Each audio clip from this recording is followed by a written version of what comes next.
Boa tarde, Lurdinha, a primeira a entrar hoje, a primeira a chegar hoje, seja bem-vinda.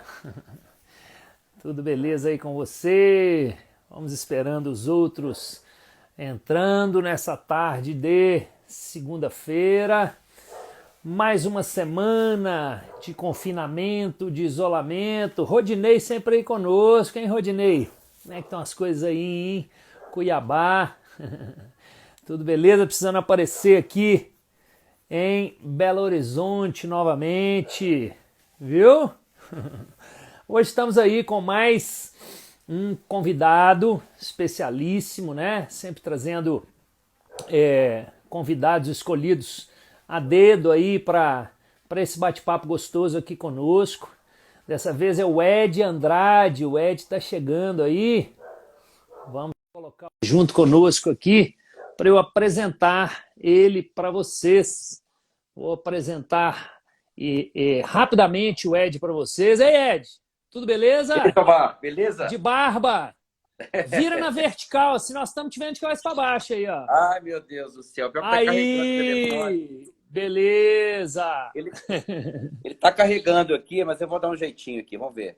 Ajeita aí enquanto eu vou Tá. apresentando você pro pessoal. Nossa, você tá com cabelo diferente, você tá de barba Uai, diferente, de óculos diferente. novidade. Você tá... É, muito Olha, bem. isso é a falta de salão aberto, entendeu? Falta de cabeleireiro. Falta de cabeleireiro. Eu não tenho esse problema, que eu mesmo corto o meu, eu pego a minha máquina e eu mesmo que corto o meu, viu? Deixa eu Ah, não, apresentar para vocês o Ed. Esse é o Ed, muito ó, querido, muito querido. Ed, ele é arquiteto, depois ele vai falar um pouquinho para vocês, arquiteto, depois se embrenhou aí para o lado da cenografia. E é o nosso cenógrafo indispensável, né? O Ed faz cenografias aí para os trabalhos da Mimos Companhia de Dança desde 2001. Ele só não fez o cenário do primeiro espetáculo da nossa fase profissional, né? Porque a companhia começou, na verdade, como um grupo amador em 1992 e vinculado à escola, e depois, em 1999, 2000, é que a companhia se tornou uma companhia profissional independente da escola, né? E em 2000, colocamos no palco o Bagagem, que foi o primeiro espetáculo dessa fase profissional, né? E em 2001 estreamos o Esse Alguém Sabe Quem. E de lá para cá foram cerca de, sei lá, 9, 10 espetáculos, e o Ed foi o cenógrafo de todos eles, né? Desde 2001. Não somente desses espetáculos, desses trabalhos, mas também de vários trabalhos que eu fiz para outras companhias. Uma companhia, o Ballet Teatro Castro Alves, em Salvador, G2 do Guaíra, em Curitiba, ele estava junto conosco. Companhias de São Paulo, ele estava junto conosco também. Por isso que eu digo que ele é indispensável. Ele é indispensável por vários motivos. Um deles, inclusive, faz parte, é tema do nosso bate-papo, né? A maneira como ele vê o cenário como parte viva no espetáculo, né? Uma voz do espetáculo que dialoga com as outras vozes, né? Quando eu falo em voz, eu considero aí as vozes de um espetáculo de dança, por exemplo, o cenário, o figurino, a iluminação, a coreografia, obviamente, né? A trilha sonora, são todas vozes, todos esses elementos estão dizendo algo para o público, né? Então não estão ali somente como decoração. E esse é um dos motivos pelo qual eu considero o Ed indispensável, porque a gente compactua assim, dessa mesma ideia de que a cenografia ela tem que dialogar com o bailarino, com a coreografia, né, com as outras vozes. E depois ele também foi para o lado da iluminação, então hoje entende muito bem, né, da cenografia, da iluminação, hoje é professor da UFMG, na área de teatro, no departamento de teatro. E hoje nós vamos falar um pouquinho vamos fazer a proposta que eu fiz para o Ed é da gente fazer algumas analogias, né? Da mesma maneira que no palco a cenografia, a iluminação, ela dialoga com essas outras vozes, né? Dialoga com quem está ali no palco, ela diz alguma coisa, ela colabora, ela às vezes atrapalha, ela às vezes, né? Mas enfim, ela está o tempo inteiro junto ali. como que é também, né? Então, o desafio hoje é isso, como que é também na nossa casa. Né? Na nossa casa, a gente tem também uma iluminação, a gente tem também um cenário, entre aspas, a gente tem também essas outras vozes, e agora que a gente está em casa, né, essas vozes são mais em casa o tempo inteiro, né? Como se nunca tivéssemos estado em casa. Então, essas vozes, elas também, de forma subjetiva, de forma subliminar, né, elas acabam contribuindo. Eu acho que contribuem para o nosso bom humor, para o nosso estado de espírito, para o nosso mau humor, contribuem para a gente até mesmo estar mais bem disposto para executar uma determinada tarefa, um trabalho. Da mesma maneira como no palco isso acontece. Né? Eu já fui adiantando aqui um pouco os assuntos, mas eu queria, Ed, antes da gente, né, entrar mesmo na conversa, aí, que você se apresentasse um pouquinho agora com as suas palavras aí para as pessoas que estão nos assistindo e que estão chegando aí também aos pouquinhos. Vai lá. Bom, gente, primeiro queria agradecer o convite, né? Bom, boa tarde a todos. É um prazer enorme, assim, porque é sempre um prazer enorme estar com o Jomar, a gente trocar ideia e realmente a gente tem um histórico de parceria muito grande, né? E, enfim. Mas bom, eu tô com um pouquinho de medo, que eu estava agora numa reunião pelo Zoom e deu um problema na minha internet aqui. Eu tive até que passar para o meu 4G. Depois estabilizou, voltou. Mas tomara que não dê problema aqui. Meu 4G funcionou bem. Mas, qualquer enfim. coisa, se parar, se travar, qualquer coisa assim, aí você, né, tenta de novo, volta, passa para o 4G. A minha, por exemplo, eu só uso no 4G aqui, que eu não confio no meu Wi-Fi é péssimo. Não, Mas a tá minha tá no até. 4G, mas ela tá bem instável também, porque o meu Wi-Fi, ele deu problema, ficou muito oscilante, aí eu peguei e falei, vou deixar no 4G. Mas mesmo assim, tem uma hora que deu uma travadinha. Mas tá indo. Acho que não vai acontecer nada, não. Vamos lá, vamos em São os frente. desafios desse mundo virtual, né? Que a gente vai ter que ficar cada vez mais virtualizado mesmo. Então, tem que... Com certeza. Mas olha só, eu comecei, eu me formei em arquitetura, eu sou arquiteto, me formei, e logo depois que eu me formei, eu comecei fazendo cenografia, até por uma coisa, eu sempre gostei de teatro e tal, tinha uma história também com teatro desde a adolescência. Nunca pensei em fazer cenografia exatamente, eu gostava de teatro e gostava de arquitetura, eram duas coisas em paralelo para mim, dois desejos que eu tinha, né? duas paixões. E aí um dia eu acabei entrando no universo da cenografia, meio que por acaso, que conheci umas pessoas da dança, e aí eu fiz um trabalho para o primeiro ato, logo depois eu fiz para Mimos, e aquilo foi para mim uma descoberta, assim, né? E ali eu fui cada vez mais me tornando cenógrafo e deixando de ser arquiteto. Né? Eu tinha um escritório de arquitetura. Nesse escritório a gente fazia vários tipos de projetos, interiores, projetos de hospital a tudo que você puder imaginar. A cenário a gente fazia. E cenografia também era uma parte do nosso campo de atuação lá do escritório. Mas eu era a pessoa mais...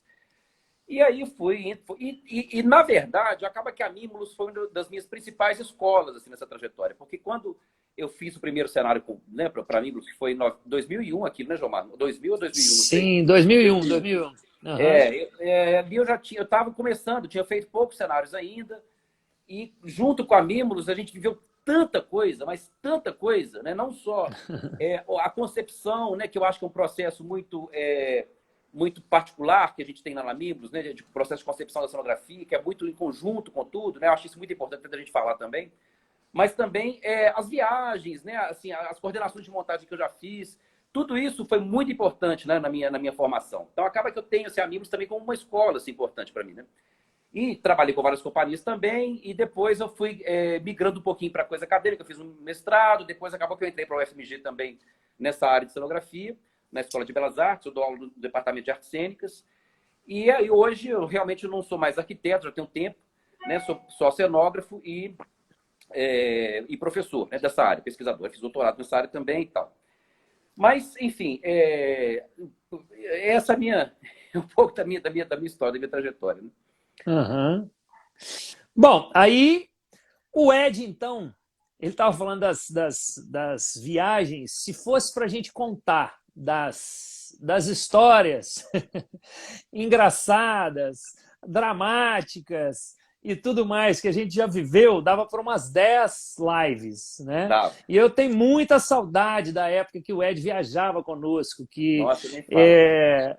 porque ele é um cara que, tendo ele, eu como diretor, e no palco dançando, tendo ele, o olhar dele, o cuidado dele fora do palco, para mim era de uma preciosidade sem igual, né? Porque eu sabia que ele estava de olho ali desde da posição do cenário, dos tempos, iluminação, outros detalhes mais ligados a outras questões, até mesmo de coreografia, que ele iria me chamar a atenção, que estava ali cuidando, né? Sempre com um olhar muito atento. Então, isso era muito, muito precioso. Aí, depois que ele foi se embreando para o doutorado, para o FMG, hoje ele não viaja mais conosco, mas continua, né? Continua firme aí fazendo cenários para a gente. Inclusive, no último cenário que ele fez, que foi para o trabalho mais recente da Mimos, o Âmago, ele estava morando no Rio, estava uma parte em Nova York, eu acho também, né? E ele falou, não, mas vamos lá, a gente faz de longe. Então, o último cenário também foi assim, né? Foi meio que virtual, né? De longe, a gente foi fazendo. Ele convidou um companheiro daqui, que é o Cristiano Cesarino, né, que colaborou muitíssimo também, e eles então dividiram a criação desse cenário do último trabalho da Mimos, que inclusive foi premiado. Né? É verdade. Mas, enfim, hoje não viajamos juntos mais, mas continuamos a criar juntos e estamos aqui para falar um pouquinho, né, de como funciona. Como que é, né, para você essa questão de concepção de cenário, isso que eu disse no início, né, desse diálogo que o cenário deve fazer com essas outras vozes, e a iluminação, né, junto. Fala um pouquinho para a gente disso, primeiro no palco, e aí a gente vai fazendo analogias, vai transpondo isso, né, para outros lugares, não somente a nossa casa, o nosso trabalho, mas, né, para outros lugares, como que isso, às vezes, a gente subestima a importância que isso pode ter, né? Então, é engraçado, assim, até interessante assim, tentar fazer essa analogia, né, que não depois com a casa e tudo, porque, na realidade, assim, existe uma questão fundamental que o espaço como um todo, ele nos afeta profundamente, né? Seja ele o espaço que a gente vive, o espaço em que a gente trabalha, ou o espaço cênico, né? Assim, o espaço também da cena, né? Ele também No caso vamos falar um pouquinho primeiro da experiência da cenografia, assim, né, de palco. O que eu gosto muito, assim, que eu acho que para mim foi uma escola importante a Mimos, que especificamente de trabalhar com a Mimos, é porque existe esse entendimento, né, da importância de todas essas linguagens que elas atuam conjuntamente, né, cenografia, iluminação, a escolha da música, né, e a coreografia. Quer dizer, não é só a coreografia, né, que é um elemento considerado, né? Então, tudo é criado conjuntamente, né? Então, assim, é importante que eu sempre falo isso, assim, a importância que eu vejo, né, nesses processos de criação, em que a gente realmente começa desde o começo, juntos, trocando ideia. E eu acho que a Mimos, para mim, assim, né, é uma das experiências mais acertadas nesse sentido, porque realmente a gente, praticamente acho que todas as vezes a gente sempre foi do comecinho conversando junto, né, trocando ideia. Então, quer dizer, uma coisa alimenta a outra. É tão forte a influência que as pessoas não se dão conta disso, claro. Inclusive, no próprio meio artístico, você ainda tem pessoas que têm, assim, claro que não vou dizer fulano, beltrano, mas ainda tem, assim, pessoas que têm um entendimento, assim, que eu sou convidado, às vezes, para assistir um ensaio quando a coisa está mais fechada, mais pronta, para depois propor uma espacialidade para aquilo, né? Funciona? Funciona, ok. Mas, assim, há uma perda muito grande, né? Quando eu vou entrar depois, a cenografia ela vai entrar depois, né? Quando já está construída ali. Muito embora, tem caso que realmente eu entendo que é uma necessidade mesmo da coisa realmente tomar um outro corpo, né? Para depois a gente... É verdade. Mas, normalmente, na grande maioria das vezes, eu sinto muita falta de entrar no comecinho, justamente por causa disso que você falou, são vozes, né? Assim, a cenografia também ela é uma voz. E aí tem esse conceito de polifonia, né? Quando a gente ouve, por exemplo, né, sei lá, uma música num coral, né, que você tem um tenor, tem um barítono, as vozes todas no conjunto elas formam uma harmonia, né, bonita, essa polifonia bonita. Esse conjunto que nós temos ali também, quer dizer, a cenografia operando junto com a iluminação, junto com o figurino, junto com a música. Quer dizer, essa e a coreografia, obviamente, seguindo ali, né? Eu estou sendo o carro-chefe, mas é realmente um conjunto polifônico mesmo. E para que isso aconteça, na minha cabeça, o caminho mais natural é que as coisas comecem desde o comecinho realmente sendo discutidas conjuntamente, né? É o que a gente faz. Uhum. Então, e uma coisa influencia a outra. E influencia muito por conta disso, que eu falei, acho que uma palavra boa para a gente usar é essa questão do afeto, né? Como que as coisas nos afetam, assim, né? Como que a luz nos afeta, como que a música nos afeta, como que o espaço nos afeta, né? Então, a gente vai descobrindo e experimentando essas formas de afecção, né? Ao longo do processo de criação. É um pouco isso. Como que uma forma você pode explorar aquilo e aquilo, né? Então, é um processo que eu acho que ele é muito conjunto, ele é complexo, ele é de descobertas, mas ele tem que ser conjuntamente, e é um pouco entendendo isso, como que as coisas vão nos afetar ali, né? Assim, no sentido de que... e agir também junto com a gente, né? Uhum. E dali as coisas vão extraindo significados, né? Nesses processos. Mas enfim, para mim, a cenografia, ela está longe de ser algo... engraçado, a palavra em francês que eles usam, né? Assim, decoração, o decor do teatro, né? que é a decoração, né? Eles chamam até o cenógrafo lá de decorador. Há hoje um movimento contrário a isso, né? Assim, já não, vamos autorizar, mas é uma coisa que estava na tradição da palavra, por quê? Porque na sua origem havia um entendimento assim, né? Assim, do século XIX, essa coisa de decoração realmente, de entrar ali com uma... Mas o entendimento de decoração, ele fica num lugar que é um pouco assim, pelo menos assim, dá-se um pouco assim, essa conotação de ser uma coisa meio... quase que entrar depois, uma coisa meio suplementar, uma coisa meio decorativa, uma coisa assim, bem entre aspas, meio supérflua até, né? E a gente vê que nos espetáculos contemporâneos, né, muitas vezes os elementos cenográficos eles estão longe de ser supérfluos, assim, né? Eles são usados muito intensamente, eles fazem parte da mecânica da cena, da estrutura da cena, inclusive. Então, enfim, tem realmente essa complexidade de interação mesmo, assim, né? E nós já fizemos muita né, experimentamos tanta coisa assim. Você estava falando, só um parênteses aqui, né, de quando as pessoas chamam já, o processo já está em andamento. Me lembra muito, né, puxando para um outro assunto aqui, mas pertinente, ligado à dança também, né? Muita gente procura uma escola de dança, procura um professor de dança, procura mímulos para preparar, às vezes, coreografias para a festa de casamento, né? Ou para a festa Sim. de 15 anos, enfim, cerimônias assim. E quando você falou aí, né, de chamar já no final do processo, eu acho que é a mesma sensação que eu tenho quando me chamam, às vezes, para preparar uma coreografia, e às vezes até uma coreografia para teatro também. Às vezes, quando tem um espetáculo teatral e eles querem, vão chamar um coreógrafo para preparar essa parte aqui que tem de dança, ou para dar uma preparação corporal melhor para os atores, alguma coisa assim. E quando isso acontece também, na fase final, né? Então, por exemplo, tem gente que chega para pedir uma coreografia, casamento, eu quero uma coreografia para o meu casamento, tal, beleza. Quando é que é o seu casamento? Daqui 15 dias. Fala, pô, né? Aí é quase impossível, né? A gente dá para fazer alguma coisa? Tá. Mas o ideal para ficar bom mesmo é que também que o processo entre lá no início, né? Não precisa ser no início, não precisa ser no início do namoro nesse caso, mas né, no início desses preparativos do casamento, no mesmo momento que estão entrando também as outras coisas, né? O buffet, o salão, etc, etc. Mas foi só um parênteses aqui que me lembrou quando você falou disso. E a iluminação, como é que chegou para você? Porque você começou com o cenário e depois a iluminação acaba que as coisas estão muito casadas, né? Mas como é que chegou isso para você? É engraçado isso pelo seguinte, eu sou cenógrafo, né? Não me considero iluminador, eu sou cenógrafo, mas que eu entendo de iluminação, até dou aula de iluminação também, porque nós não temos lá no nosso curso, né, um profissional de iluminação especificamente.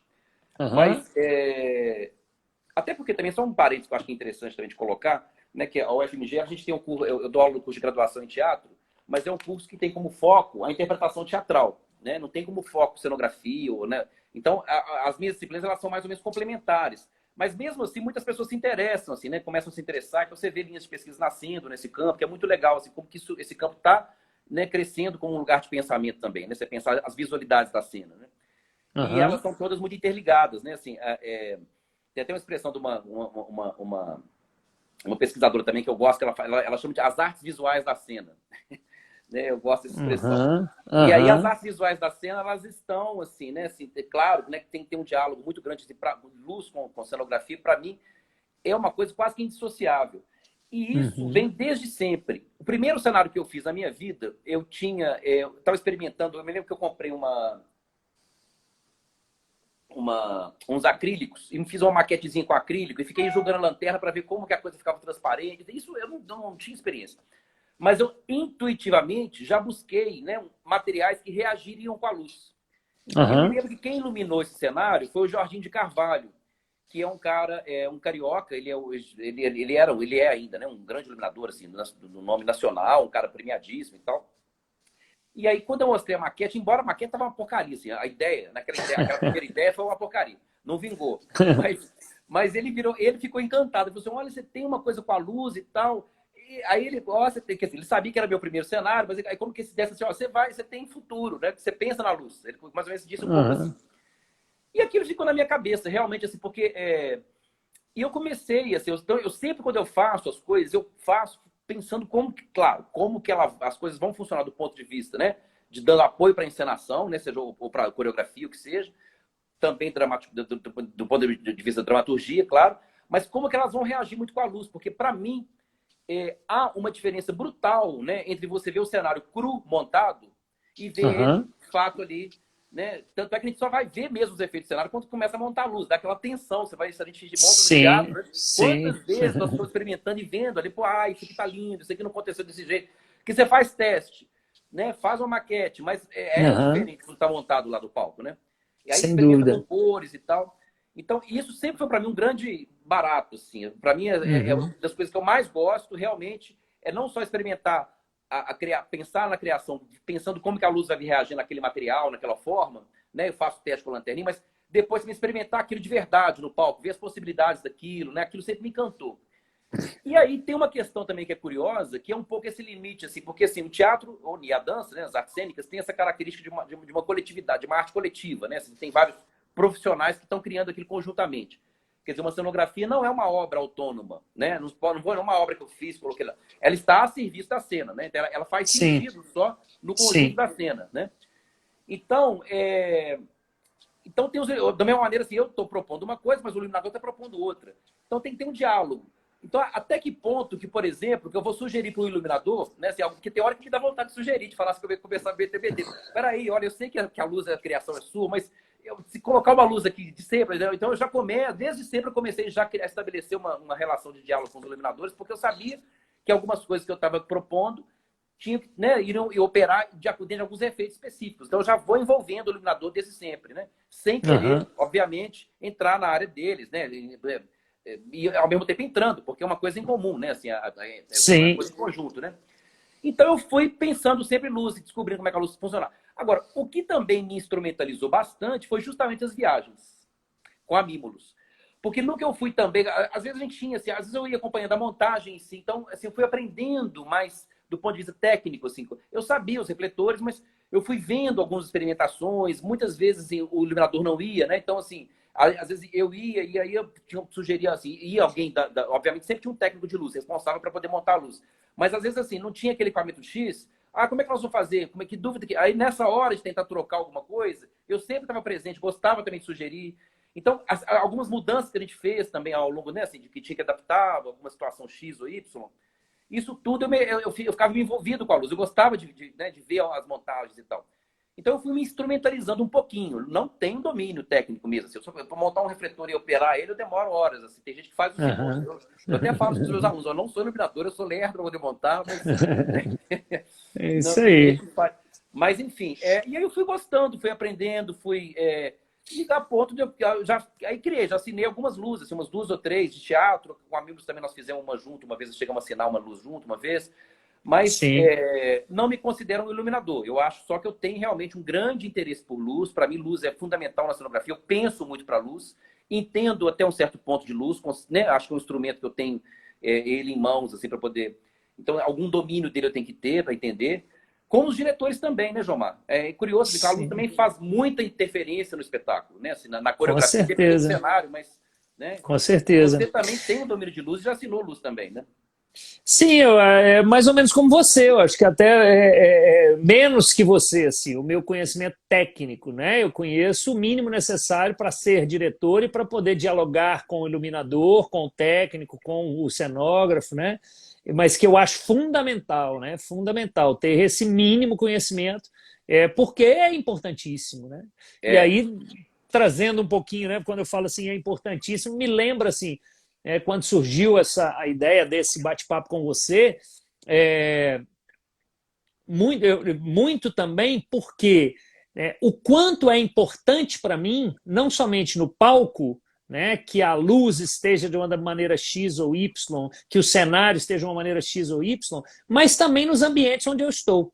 Né? sim, Então, na minha casa, por exemplo, né, o quanto me incomoda, né, se a luz, por exemplo, né, o quanto me incomoda a luz que é totalmente branca, né, essa luz fluorescente branca, se eu estou num quarto, por exemplo, né, o quanto eu sinto falta de uma luz mais quente, né, um tom mais quente.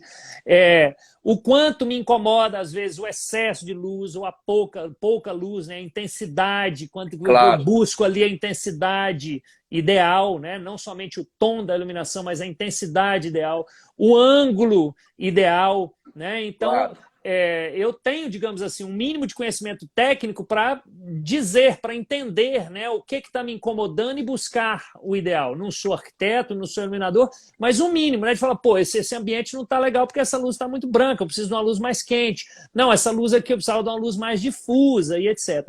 Mas o quanto as pessoas, às vezes, não têm esse conhecimento e, às vezes, não se sentem bem naquele ambiente e até mesmo não, ainda mais agora, todo mundo trabalhando em casa, até mesmo não tem um rendimento ideal do seu trabalho, porque aquele ambiente ali também não está proporcionando condições ideais. E às vezes são mínimas mudanças que você faz, né, num tom de iluminação, de um ângulo de iluminação, e também no que está à volta da pessoa, né, nesse cenário, entre aspas. Né? E uma Sim. coisa até que me chama a atenção, por exemplo, é até mesmo o cenário. Quando você está conversando com alguém, igual eu conversando com você agora, né? O que vai estar atrás de mim? O que está fazendo o meu cenário?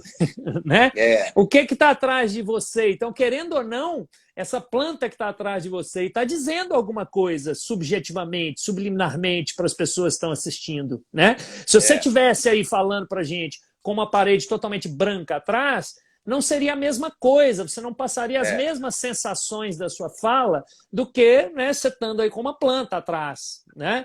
é, Então, quer dizer, nesse caso, não é uma coisa que talvez você tenha escolhido, né? Eu quero colocar uma planta atrás de mim porque eu quero passar uma sensação X ou Y. Mas quem está assistindo, né, não é racionalmente que ela compreende isso, é de é, forma sensorial também, né? A sua imagem, a maneira como você vai afetar, né? Você falou de afeto, a maneira como você vai afetar, se, a questão se vai simpatizar ou não com você, concordar ou não, isso também, né? Até isso vai influenciar. A é, luz, se ela está pegando de um ângulo X, está te deixando meio de contraluz, está pegando de frente. Né? A minha mesma coisa, as pessoas, por exemplo, estão me vendo, eu estava contando, estão me vendo nu aqui, né? Então isso com certeza está também influenciando, né, a maneira como as pessoas estão recebendo sensorialmente a minha fala. Não somente a minha fala em si, né, a minha voz é, concreta, digamos assim, mas esses outros fatores. Né? Como é que é é. isso para você? Na sua casa, como é que. Fala um pouquinho para a gente. Ô, Jomar, é uma coisa engraçada pelo seguinte, eu até quando você propôs esse tema, eu falo assim, gente, que raiva, porque eu estou justamente, a iluminação aqui da minha casa, ela é péssima. Idem, da minha idem, eu moro atualmente num apartamento delicioso, delicioso. Eu Estou morando também. aqui há menos de um ano, mas ele é alugado. Né? Mesmo caso meu. Então é aquela história, assim, apesar dele ser delicioso, ele é provisório, eu não pretendo ficar É, aqui por muito tempo. Então é. aí fica aquela coisa, você fala, não, vou mudar essa luz toda, né? Mas aí ao mesmo tempo você não fica querendo mudar. Mas eu te interrompi, vai lá. Não, mas a situação é bem essa também. O que aconteceu? Eu mudei para cá tem um ano, exatamente um ano. Então, eu mudei, inclusive, na expectativa de ficar aqui pouco tempo, provisoriamente, porque ia fazer uma obra de um apartamento que eu ia comprar, um negócio deu errado a compra, no inventário que deu para trás.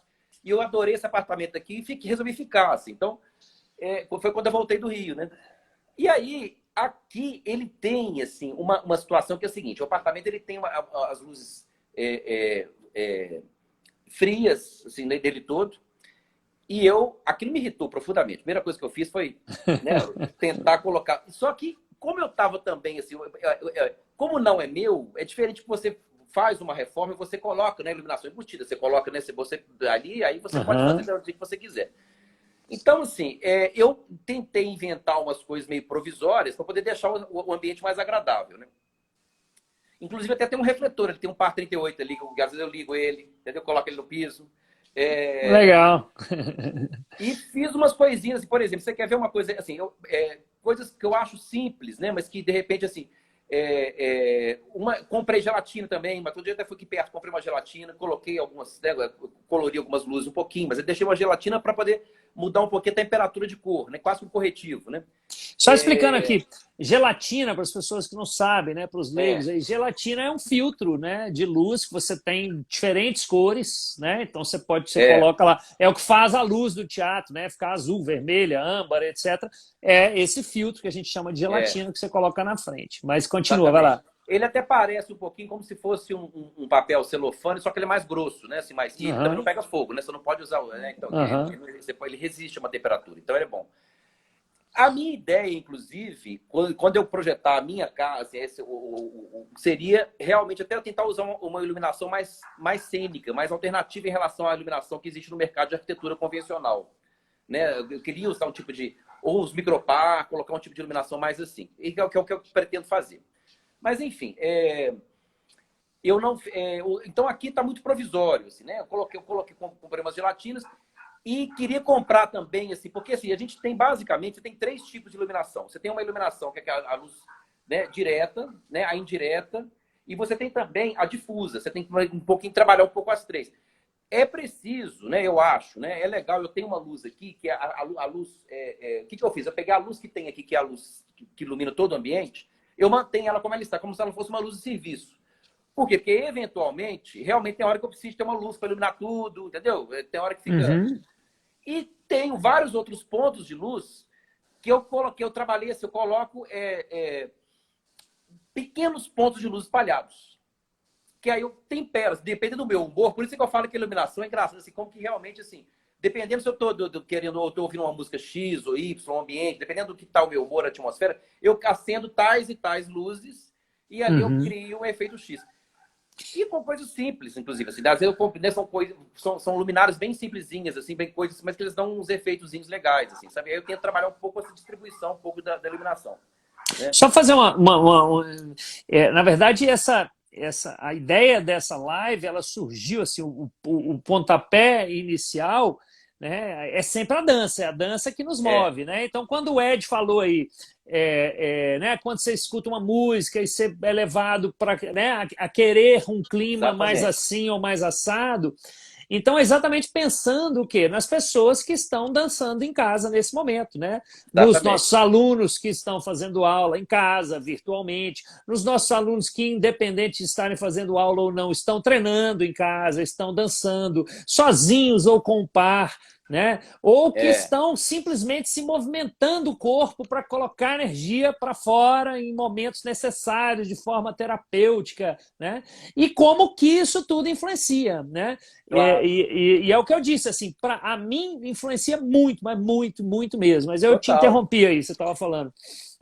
Não, eu tô até lembrando aqui uma coisa engraçada. Quando eu era criança, bem pequenininho, assim, eu devia ter uns 6 anos de idade, 7 anos, aí uma professora que a gente tinha, que ela aliás, talvez um pouquinho mais, uns 8 anos, mas ela falando o seguinte, ela ensinando a gente a estudar, né?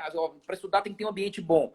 Aí a luz, eu não sei de onde que ela tirou isso, mas eu tô lembrando disso aqui agora. A luz tem que vir do lado esquerdo.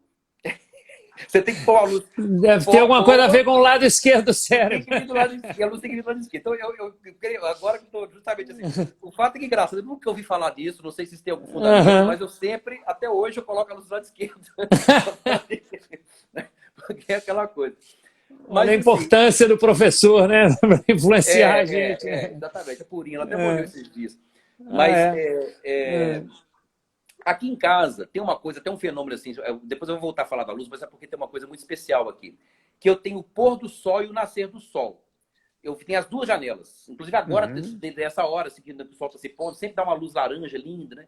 Então, a iluminação natural, primeiro, eu acho um grande aspecto importante para a gente levar em consideração no caso da casa, né? Tendo um ambiente. No meu caso, eu tenho realmente uma fartura de luz muito legal. E isso é bom que eu posso controlar. Fecho a cortina, deixa entrar mais luz, deixa entrar menos luz. E, né, e tem uma visão da cidade grande, assim, tal. Acho que a iluminação natural, ela tem, né, ela é incomparável, assim. Ela também provoca, assim, né, um estado de energia da casa, né, que é muito legal. Até para plantas e tal, que tem muita planta aqui e tal. Então, assim, tem essa questão dela. O sol se põe e aí eu vou acendendo um pouquinho. Por exemplo, uma coisa que eu acho, você quer ver uma coisinha que eu comprei, que curiosamente é uma bobagem, um negócio custa R$5, mas eu comprei um negócio super bacana, que não funcionou, ele tá dando problema, aí eu comprei o de R$5, que é o que mais resolve. É uma boquilhazinha com aquela, né, uma boquilha com os sinos. E aí eu ponho uma lâmpadazinha colorida ali. Então, assim, às vezes eu coloco uma tomadinha, assim, eu ponho aquela lâmpadazinha ali, aquele assim, eu experimento aqui em outros lugares. Já dá um clima diferente. Aí eu tenho umas 4 cores aqui. Eu tenho uma azul meio rocheada, tenho uma aqui que é um vermelho meio laranjado, meio âmbar. Aí eu pego essa boquilha, eu tenho umas 3 boquilhas dessas. E às vezes eu coloco em pontos diferentes. Aquilo, então eu gosto de brincar de pontos de luz que vão criando. Né? Aí eu vejo, porque assim, você vai pensar, né? O desenho que aquilo cria, a sombra que aquilo gera, né? Assim, né? Aquilo dá, a cor, você tem a cor, mas você tem também esses outros fatores, né? Assim, de sombra, de textura que aquilo provoca. Então aquilo muda a leitura do espaço completamente, você muda a luz do lugar. Outra coisa que eu fiz também, que é super simples, que eu adoro também aqui. Eu peguei um cabo PP, que é um cabo, um fio de coisa, só que é aquele fio redondinho que ele tem, né? Ele não é o fio que você fica os dois alinhadinhos, você não vê, ele é revestido, igual. Sim. E aí eu comprei muitos metros dele, e na ponta eu pus uma boquilha com a lâmpada, e coloquei um interruptor. Então aquilo virou uma cobra com luz na ponta. Você coloca onde você quiser. Pendura em tal lugar um dia, entendeu? Você tem um dia que eu faço enrola, agora tá aqui, eu ia até colocar, inclusive eu fazer a live virada para lá, mas não sei por que na hora Então aquilo, também eu brinco com aquilo, assim, aquilo também muda de lugar. Então eu pego coisas móveis que eu posso brincar, assim, uma coisa que eu faço. E aí você consegue alterar a percepção do espaço completamente, né? Inclusive me remete ao quê? Né? Uma das questões que permeiam a criação de um cenário, de uma iluminação de um espetáculo, na maioria das vezes, nem sempre, né? Mas muitas vezes, é o ritmo, né? Daquele cenário, daquela luz. Ou seja, tem um determinado momento que o público ele cansa já daquele visual, né? Então, quem está criando o espetáculo, pensando nisso, não somente, né, em relação a isso, mas diversos outros fatores, mas isso também influencia, aqui já está no momento que a gente precisa mudar um pouquinho, né? Mudar a luz, fazer uma movimentação de cenário, alguma coisa assim, para criar visuais diferentes, para continuar mantendo a expectativa ali do público, continuar mantendo esse interesse do público, né? A variação desse ritmo assim do espetáculo, que até tem a ver, só aproveitando aqui, com o curso de criatividade que a gente inicia hoje. Vai de hoje à quinta-feira, fica a dica aí, quem ainda quiser fazer ainda dá tempo. Hoje às 9h30 começa um curso de criatividade aí da Mimulus Digital. Mas enfim, então essas variações, é legal que você estava falando ali, me remete a isso, né? Da mesma maneira que num espetáculo a gente muitas vezes sente necessidade, poxa, agora precisamos mudar um pouco esse visual. Na minha casa também é assim, eu achei legal você falando assim, eu preciso ali, aí eu mudo essa, eu coloco a boquilha aqui, eu coloco a boquilha lá e tal.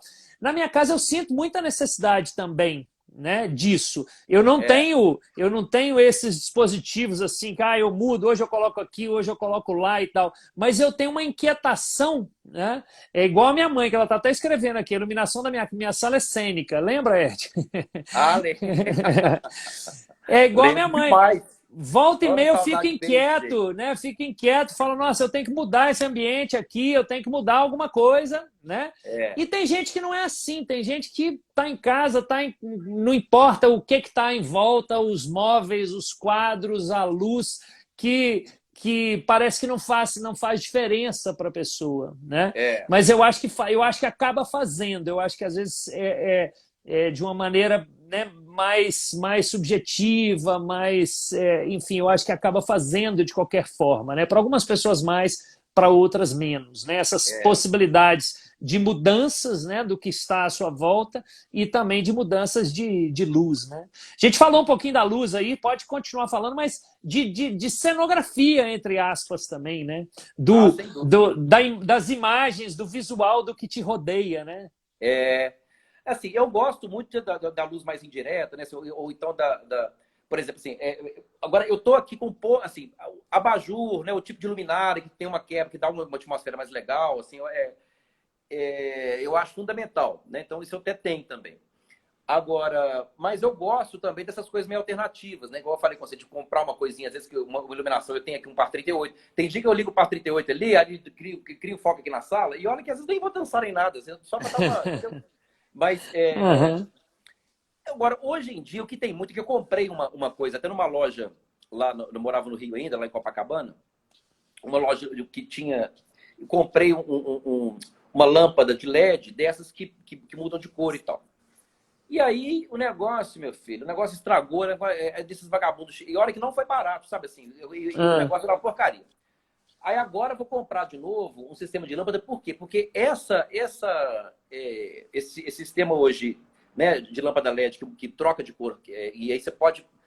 Eu até estava olhando isso aqui, inclusive, coincidentemente, quando você me veio com esse tema, como é que eu comprei? Que eu adoro ela, inclusive. Ela muda, ela cola, tem hora que eu deixo ela... Eu vou temperando o tom, né, e a intensidade dela. Só que como ela meio que não está funcionando direito, eu vou investir numa que até um vizinho meu aqui, que ele me indicou, e aí eu vou investir, que eu vou comprar umas mais legais. Mas aí eu vou instalar umas 3 ou 4 lâmpadas. Eu estava com isso na cabeça na semana passada. Aí você me convidou para poder fazer esse negócio. Eu estava justamente pensando assim, um pouco de mudar um pouco a luz aqui de casa, comprar mais coisas que eu adoro. Assim. E aí eu vou comprar essas lâmpadas que você conecta elas você opera pelo Wi-Fi. Então no celular você coloca o que você quiser. Então, você consegue mudar. Você baixa o aplicativo. Você Legal. instala ela. Eu posso até instalar, por exemplo, ela, você quer ver igual aquela cobra de luzinha que tem ali. Eu ponho uma dessa ali na boquilha ali. E aí, ou ponho onde que quiser, 2 ou 3. Normalmente, assim, você compra ou par ou 4 lâmpadas, você faz um joguinho, entendeu? E distribui ela pela casa. Baixa o aplicativo, ela vai funcionar ali pelo Wi-Fi. E você coloca o que você quiser ali. Né? Assim, que legal. E isso eu vou ver se eu até baixei a lógica. Vou encomendar esses dias para chegar. Legal. Porque eu estou sentindo falta na quarentena, justamente de investir para a iluminação de casa. Você falou, antes de eu passar para um outro assunto aqui relacionado a isso, mas você falou de mudança de cor, né, de LED. Teve uma descoberta que eu fiz. Eu estava trabalhando com o Bolshoi no ano passado, ele estava hospedado lá em Joinville, num Airbnb, e aí eu descobri uma coisa sensacional lá, que acabou que eu comprei uns 10, dei de presente para as pessoas, coloquei em vários banheiros da minha casa e tal, que é uma luzinha de LED que ilumina dentro da privada, dentro do vaso. Olha. E ela é maravilhosa para você fazer xixi à noite, entendeu? Você não precisa acender a luz do banheiro. Ela tem um sensorzinho de presença, então quando você entra no banheiro, ela já acende. Então só acende o vaso. Olha! Então, só acende o vaso com aquela luzinha. Você pode escolher se você quer luz vermelha, roxa, branca, ou se ela vai ficar mudando de cor, né? E ela não acende a luz, não incomoda as outras pessoas na casa, você não desperta também, porque o ruim de fazer xixi de noite também é isso, né? Então, você só abre a porta do banheiro, já acendeu ali o vaso, você faz o seu xixi colorido, inclusive, que seu xixi sai da cor da luz e depois volta. Mas, enfim, você falou disso aí, eu lembrei. Agora, eu me lembro... pode falar. Eu só lembro que lá em Nova York tinha um amigo lá que a casa dele era com aquele Alexa, aquele sistema. Então a gente tava Alexa, lights on. Sim. Aí Alexa, lights off. Tudo ele falava assim, aqui pra mim já era uma cena, né? Eu olhava para aquilo. Sim. Assim, já era uma performance. Já era uma performance. De Alexa, não sei o que quer ligar o som de lá. Eu falei, tudo controlado lá. Mas eu acho legal também a gente pensar, né, no que está à nossa volta, né, no que tem a ver, que tem tudo a ver com essa analogia assim, com o cenário de num palco, né? Os significados, né? Os significados que aquilo tem para você, né? Não faz sentido para mim colocar um vaso maravilhoso ali, enfim, caríssimo ou sei lá o quê, se aquilo não tiver um significado para mim. né, não tiver uma representatividade, não tiver alguma relação com, né, é um vaso que eu ganhei de alguém querido, isso eu adquiri numa viagem, então isso me traz uma memória e tudo mais. Ou isso, ok, é lindo, maravilhoso, mas me traz, né, uma Sim. sensação X ou Y. E eu acho que é a mesma coisa quando a gente pensa assim, no cenário que ele está ali só como decoração, ou o cenário que ele está ali realmente dizendo alguma coisa, né, para as pessoas que estão assistindo, que ele está ali dialogando, se relacionando, né? Eu gosto muito de objetos na minha casa também com os quais eu possa me relacionar com ele, né? Então, às Claro, vezes, é um quadro que eu vou lá, eu mudo uma coisa nele, é um objeto que eu posso brincar com ele ali ao mesmo tempo, né? Mudar a posição e já muda ali né, o visual claro. dele, alguns brinquedinhos assim nesse sentido. Mas eu acho que essa questão do significado é muito importante. Eu vejo Sim. casas, às vezes, de pessoas que, né, cujos objetos ali não dizem nada, né? São bonitos, esteticamente bonitos, mas não dizem nada, são frios, digamos assim, para quem É, está olhando, e para aquela pessoa eu acho que é a mesma coisa. Né, pelo que eu já conversei assim com as pessoas também. Então eu acho que isso é fundamental também, que esses que tenham um significado, que diga alguma coisa, não é? é. Deixa eu só acender uma luz. Vou falar em luz. Deixa eu Vai acender lá, uma que você luz ficou aqui. escuro aí. Pois Tá é, ficando muito escuro aqui. eu achei que você ia. Era alguma experiência, alguma. Ó, Não, já está não, não, mudando, não. Isso aqui tá muito coisa. Deixa eu apagar isso aqui. Deixa eu acender aqui o carro. já está mudando completamente a maneira como a gente tá te vendo aí, Não, eu ó. até devia ter colocado ali. Eu ia colocar virado para lá. Que depois eu posso até mostrar. Uma coisa que eu adoro aqui é essa, falando em luz, assim, né? Que essa casa que tem, essa vista que eu tenho aqui, que eu vejo a cidade inteira num janelão assim grande. E aí vai chegando Uhum, nessa hora, vai mudando também a.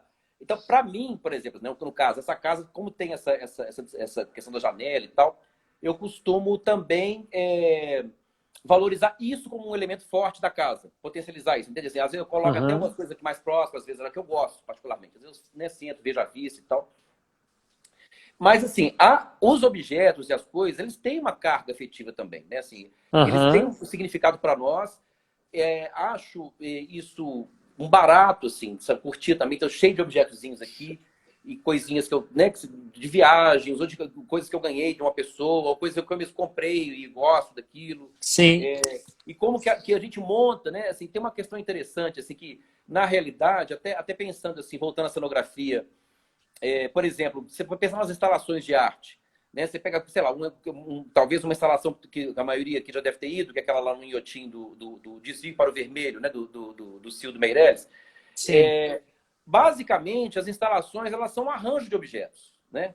Ou de formas e de coisas, que é o que a cenografia faz, que é uma cenografia. sim, E isso é o que nós fazemos em casa também. Assim, né? Nós uhum, arranjamos os objetos de uma determinada forma, e isso é uma forma de dramaturgia também. A maneira como você sim, faz uma disposição das coisas. Por exemplo, eu tenho ali um conjunto de copos que não sei, não sei de onde, que vai com um quadro ali, que tem um tecido que desce, que tem uma planta que vai. Tudo isso, né, esse arranjo, ele tem, uhum, né, assim, ele é colocado segundo uma intenção qualquer, né? E é uma sequência, uma maneira como aquilo me afeta, justamente é uma maneira como eu estou, depende da maneira como aquilo está articulado, né? E como aquilo está uhum, arranjado, né? É um termo. Mas a gente pode também mudar esses arranjos, né? Assim, uhum. né? Isso é interessante também, né? Muitas vezes, assim, às vezes a minha mãe, por exemplo, ela não passa um mês para mudar a casa dela inteira, ela adora, muda. Eu até que mudo menos, assim, eu gosto mais de mudar a luz e tal. Mas, né, Uhum, experimentar novas formas, novos diálogos com aqueles objetos, né? Novas maneiras como aquilo vai. E aí você também provoca uma expansão da casa, uma contração da casa. Eu estava. Você me convidou também, eu abri um livro que chama Poética do Espaço, do Gaston Bachelard, que eu adoro como ele descreve a casa, assim, como a casa como os lugares dos afetos e tal. Né? Então, ele tem várias passagens lindas, assim, mas ele mostra assim, a casa como uma potência de afetos mesmo, e como que nós podemos fazer com que ela, às vezes, ela se reduza, né, ao íntimo maior. Às vezes, a própria casa, mesmo jeito, ela vai se expandir, né, e virar o mundo. Né? uhum. E isso varia em função de quê? Né, dos sentimentos que a gente vai, de fato, né, evocando, né, da casa, ou explorando, ou extraindo, né, daquele espaço, em relação justamente aos arranjos que a gente coloca ali dentro, né? A energia, que é a atmosfera que a gente cria ali dentro, a partir da luz, né? Tudo isso você cria uma expansão, uma retração, né? Uma coisa de intimidade, uma coisa de, né? De repente a casa vira o mundo, de repente a casa... Né? Então tem essas possibilidades todas. Isso é articulação de forma, de cor, de objeto, de luz, né? De objetos de afetação mesmo, assim, dentro de casa. Uhum. E quando a gente fala de significados assim, sempre me lembra também, né, algo relacionado à criação de espetáculos que, né, as pessoas, às vezes, muitos artistas, quando estão criando, né, só conseguem criar a partir de ou utilizar um gesto numa coreografia, um determinado movimento, se aquilo tem um significado X, né? Se aquilo vai passar uma sensação X ou Y para o público, da mesma maneira um objeto cênico ou um figurino, alguma coisa assim. E aí eu sempre me lembro, né, de quando a gente estava montando Dolores e aí lendo uma entrevista de Almodóvar em que ele dizia né, que tinha algumas cenas, algumas falas marcantes de personagens ou alguns objetos cênicos muito marcantes, que na hora que ele lançasse o filme, os repórteres, né, na entrevista coletiva, no lançamento do filme, com certeza iriam perguntar para ele os porquês daquilo, né, os significados daquilo, né, e que muitas vezes era simplesmente porque ele achou legal, né? Era simplesmente porque ele achou aquela fala engraçada, legal, e resolveu colocar. Porque ele achou aquele objeto cênico legal e resolveu colocar. Mas não necessariamente porque aquilo também tem um significado, né? Uma semiótica, algo relacionado a isso, assim, né? Isso me deu um alívio enorme quando eu li isso sobre o Almodóvar, porque, né, tem essa coisa assim da arte de não, mas você está fazendo movimento pelo movimento, né, da dança e tal. Não, eu posso também, em muitos momentos, fazer um movimento porque eu estou achando esse movimento aqui legal, né? Então, só fazendo um parênteses assim, para a gente lembrar disso também, né? Que nem tudo também precisa ter um significado. Né? Eu acho que, assim, especialmente nesse campo, né, da criação artística, a gente fica, às vezes, meio forçado, né, a gerar ali o sentido para aquilo, mas, às vezes, o sentido vem naturalmente. Às vezes, o sentido quem vai colocar é o público, né? Então, e quantas vezes, por exemplo, eu já vi, né, articulações de alguém que fez uma leitura e articulou, assim, propôs, né, o entendimento de uma maneira que não passou pela minha cabeça. Eu falei, olha, gente, é mesmo, daquele jeito. Assim, várias vezes as pessoas fazem leituras que a gente mesmo, quando está propondo a coisa, não faz, né? Não faz ali. Mas eu penso assim também, sabe, João, assim, essa coisa transpondo aqui, voltando aqui no negócio da casa também, eu acho assim, uma coisa que é importante para mim é a casa, ela tem, seja isso, às vezes não tem exatamente assim, não é provavelmente um significado, você está montando, quando eu falo de montar um arranjo, não é, mas a maneira como aquilo vai me afetar, né?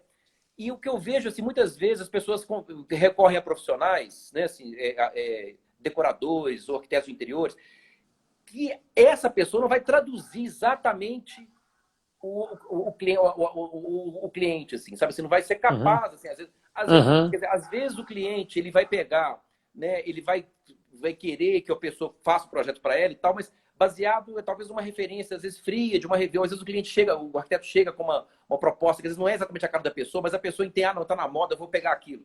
Então, vai pedindo por uma coisa que está externo a ela. Sendo que, na realidade, o espaço de melhor qualidade é aquele que traduz o que está dentro da gente, assim, né? As sensações e as percepções que nós temos, assim, né? É claro que tem, né?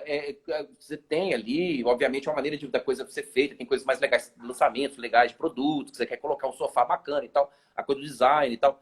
Mas eu acho que, fundamentalmente, o espaço ele tem que ser uma tradução da pessoa, assim, sabe assim? E essas possibilidades que nós temos também de mudar um pouco o espaço, né, à mercê também da nossa, né, do nosso humor, né, colocar uma luz aqui, alterar ali. Uma coisa que você liga ali, muda já. Né? Então, o espaço ele é uma tradução mesmo, assim, né, da gente. E isso, às vezes, acontece meio de forma equivocada. Tem gente que, às vezes, não consegue... Eu vejo, às vezes, umas casas assim, frias, às vezes até linda a casa, mas aquilo a pessoa, você não dá para perceber que aquilo não é a pessoa, sabe como? Que ela importou aqui de uma outra... né? E aí me lembrou também da questão da adequação ao espaço, né? Que nesse momento muita gente, por exemplo, muitos alunos nossos têm vivido, né, essa dificuldade de, opa, mas como é que eu vou dançar na minha casa, né? A minha casa não tem um espaço, não tem uma sala que me proporcione espaço para isso, né? Eu mesmo aqui, né? Como é que eu vou gravar uma aula, né, de dança num espaço X, Y que vai me proporcionar, né, não somente em termos espaciais, né, o quanto eu preciso de área, mas também em relação ao próprio cenário mesmo, né? Outro dia a Lídia Claro. do Galpão estava falando isso, assim, que nesse momento agora a gente virou na nossa própria casa, a gente tem que ser cenógrafo, iluminador, a gente tem que, né, cameraman e tudo mais para poder resolver essas situações. Mas então, assim, isso me lembra também, a gente está falando de analogias, né? Me lembra também a forma como a gente coreografia. A coreografia a gente precisa adaptar a diferentes espaços, né? Então você tem uma Claro. coreografia que foi preparada, ou que era dançada num palco de 10 por 15, e de repente você vai ter que dançá-la num espaço de 5 por 6, né? E como que aí você vai ter que adaptar, e como que isso é legal, como que esses acasos acabam trazendo ideias, trazendo possibilidades novas. Então, eu tenho visto isso também, como que as pessoas, ao adequarem, né, tentar adequar ali, fazer uma adaptação no espaço de um ambiente, de uma sala, de um quarto, para poder dançar ali, acabam também melhorando a sua dança, porque, opa, agora ela se vê obrigada a dançar num espaço mais restrito, então ela tem que trabalhar determinados fundamentos ali da dança que normalmente ela não tinha que lidar quando ela estava numa escola, por exemplo, quando ela estava com um espaço de sobra. Então, essa coisa da adequação também, dessa capacidade de adaptação, que eu acho muito legal a gente É. pensar também, né? Eu acho assim, sabe, Jomar? Eu acho que pode ser que muitas coisas, né? Assim, eles falam que o mundo não vai voltar a ser exatamente como era, né? Então a gente vai ter talvez um grau ali de intermedialização, né? De virtualização maior do que já era, foi um avanço e tal. Então, são práticas que vão, talvez, muito assim, muitas formas de encontro vão se dar com mais frequência, né? Vão continuar acontecendo com mais frequência Mas eu acho também que essa estrutura, esses dispositivos também de captação de imagem, de filmar, de fazer, a gente também como se eu entendo assim, é como se a gente tivesse uma coisa meio primitiva ainda. Eu acho que nós vamos descobrir isso com uma linguagem um pouco melhor. Está muito rudimentar. Por exemplo, eu confesso que hoje eu não pensei em nada aqui, mas eu vejo assim engraçado como que as pessoas realmente elas né, tentam. Por exemplo, outro dia até eu vi uma coisa engraçada, alguém não sei, numa rede social, acho que foi Facebook, anunciando um pôster de livros para você colocar no fundo, fazer um fundo para a live. Você pega, sei lá, aqueles programas de jornalísticos, né, de Globo, todo mundo cheio de estante maravilhosa, de livro e tal. Compre também a sua estante de livros, para você colocar o fundo, né? Né? Hoje também tem aplicativos também que fazem fundos, né? O fundo virtual. Fundo virtual. Mas eu acho que a gente vai descobrir ainda maneiras. Eu entendo assim que nós estamos mais ou menos assim engateando um pouco nesse entendimento, né, de como, né, até os próprios aplicativos de reunião virtual, né, mas como que nós vai conseguir ainda deixar isso um pouco mais sofisticado, sabe, assim, essa maneira de captar imagem, né, de fazer, né, e de passar. Mas Maravilha, Ed. Ó, nós estamos chegando, o Instagram já anunciou aqui que nós temos só mais 1 minuto e pouquinho. Então, né? queria agradecer imensamente a sua disponibilidade de estar aqui conosco, torcendo para que logo, logo a gente esteja junto, montando cenários, criando cenários e luzes por aí, e ambientes, e propiciando sensações para as pessoas que assistem, não é não? Muito obrigado. Se quiser fazer suas considerações finais aí, tem uns 30 segundinhos. Eu queria agradecer mais uma vez o convite, mandar um beijão especial para a Baby, que eu estou morrendo de saudade dela, e de vocês todos, né? E é isso aí. Eu acho que tem que ter paciência, vamos entender esse mundo novo que vai chegar, mas nós vamos fazer muita coisa ainda. Muita coisa mesmo. Muita coisa bacana, né? Assim, em breve a gente volta a montar alguma coisa, brincar mais um pouquinho, né? Mas valeu demais, querido. E o seu, você tá bem aí no pedaço, porque Dona Baby não assiste qualquer live, não. Isso é só algumas bem escolhidas que ela Ah, entra é? aí para assistir. É.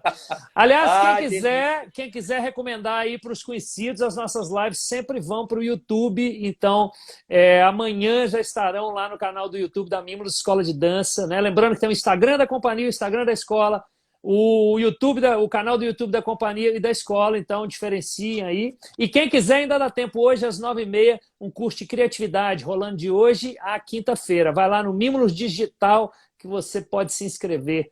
Ed, muitíssimo obrigado, um Ó, eu que beijo. agradeço, Omar. Foi um prazer, viu? Maravilha. Valeu, até mais. Valeu, pessoal, obrigadão, obrigado a todo mundo. Até mais. Tchau, tchau.